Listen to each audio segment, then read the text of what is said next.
Bas du marché, à 8000 km de Paris, le Bangladesh.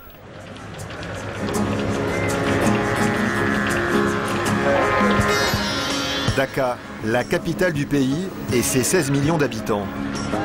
On y trouve l'une des main-d'œuvre les moins chères du monde. La grande distribution y fabrique déjà depuis 15 ans la plupart des jeans et des t-shirts vendus en Europe. Aujourd'hui, elle y achète aussi ses sacs et ses chaussures. En 5 ans, le pays a presque doublé ses exportations de cuir. Nous avons rendez-vous avec Emmanuelle, une Française qui a travaillé ici dans un bureau d'achat pour des marques bien de chez nous. Il y en a beaucoup, H&M, Zara, Carrefour, Monoprix, Ocadi, Pimki, je dirais l'ensemble des franchisés, enfin peut-être pas, on va dire bas, moyen de gamme, sont implantés, produisent au Bangladesh. Emmanuelle était chargée de négocier avec les fournisseurs locaux. Aujourd'hui, elle dirige sa propre marque de commerce équitable. Avec elle, nous nous faisons passer pour des acheteurs et nous nous rendons chez un fabricant local équipé d'une caméra cachée. À l'intérieur de l'usine, 200 employés fabriquent des chaussures et des sacs en cuir. Pour nous convaincre d'acheter chez lui, le patron exhibe les nombreuses marques occidentales avec lesquelles il affirme travailler. H&M, La Redoute et même un symbole du Made in France, Armor Luxe. Armor Luxe product? Yeah. Ça c'est Mellow Yellow. Oh, this is Mellow Yellow? Yeah. Oh yeah. Ça c'est André. This is all French here. Et ça c'est les 3 Suisses. Pour attirer chez lui toutes ces marques françaises, le patron joue sur le coût de sa main-d'œuvre. Moins de 40 € par mois, l'un des tarifs les plus bas du monde. Mais aussi sur le prix de ses matières premières. Pour de la chèvre, je suis entre 20 et 25 $ le mètre carré. Pour les vaches, ça va de 22 à 32 $. J'ai des tanneries en centre-ville pour fabriquer ces peaux. Pour fabriquer son cuir, il fait aussi travailler des tanneries dont il n'a pas voulu nous ouvrir les portes. Elles sont situées à l'autre bout de la ville, à plus de 2 heures de route, dans un secteur où l'on ne croise presque jamais d'Européens. Hazaribagh, le quartier des tanneurs.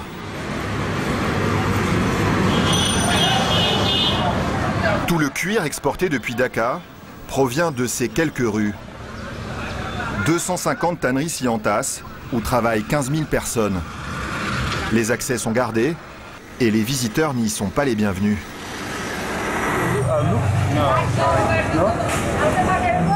Aucun autre occidental dans le quartier. Notre présence intrigue. Pour pénétrer dans ces tanneries, nous devons déjouer la vigilance des gardiens et rentrer par la porte de derrière avec une petite caméra. Et voici ce que nous découvrons.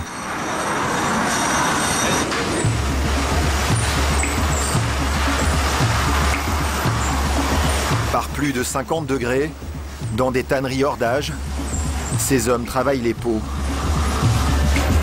Aucune aération, l'odeur est irrespirable. Mélange de chair en putréfaction et de produits chimiques. Certains ouvriers sont à la limite de l'évanouissement. Ça, c'est à cause du gaz. Stockés au milieu des ateliers, dans des conditions de température dangereuses, on trouve ici les mêmes produits chimiques que dans les tanneries françaises, comme le chrome et l'acide formique. Formic acid? Mais il y a aussi tous les autres, aujourd'hui interdits en Europe, qui servent à tanner plus vite et moins cher, comme les solvants. Pour manipuler ces produits hautement toxiques, certains s'échangent des chaussures et des gants hors d'usage. Mais la plupart doivent travailler sans aucune protection.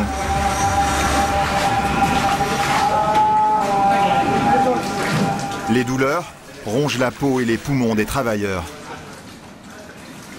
Après une journée de travail, nous avons tous des problèmes pour respirer. Et nous avons aussi la peau qui gratte en permanence. Wahab et Rajib exercent l'un des métiers les plus dangereux, la teinture. Pour fixer les couleurs, les tanneries utilisent encore du mercure, un produit interdit en Europe depuis plus de 20 ans. En contact avec leur peau, il pénètre dans leur organisme où il intoxiquera peu à peu chacun de leurs organes. Nous, on est là pour travailler dur. On n'a pas le choix, c'est notre devoir pour nos parents. Vous savez ce qu'il y a dans cette teinture? Non, on ne sait pas. Les travailleurs n'ont aucune information sur les produits qu'ils manipulent. Nous faisons la connaissance d'Abdul Halim, 22 ans. Il patauge lui aussi toute la journée dans un bain chimique dont il ignore à peu près tout. Tu sais ce qu'il y a là-dedans? Des produits chimiques? Tu sais lesquels? C'est de la teinture, pour le cuir. Au début, j'avais du mal à supporter l'odeur. Mais maintenant, je me suis habitué. Pour ce travail dangereux, il est payé au salaire minimum, environ 30 € par mois. Certains ouvriers commencent à trouver notre présence suspecte. Il est temps pour nous de partir. Abdul Halim accepte que nous l'accompagnions jusque chez lui. Comme tous les employés des tanneries, il vit dans l'un des bidonvilles qui entourent Hazaribagh. Voilà, c'est là que j'habite. Ses revenus ne lui permettent pas de louer seul son propre logement. C'est combien ton loyer? 2500 taka. 2500 taka, 25 €.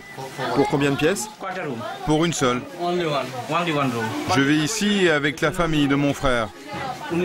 Mais comme il n'y a pas vraiment de place pour moi, en général, je dors là-bas dans la tannerie.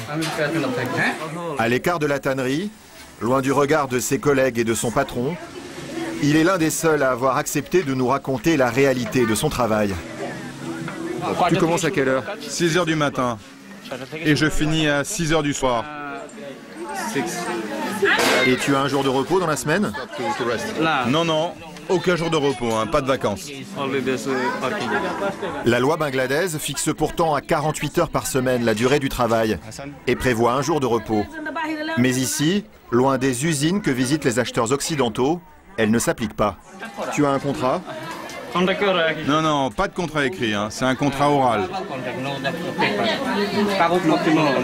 Pas de sécurité de l'emploi? Non, non. Un Bangladais sur 3 est sans emploi.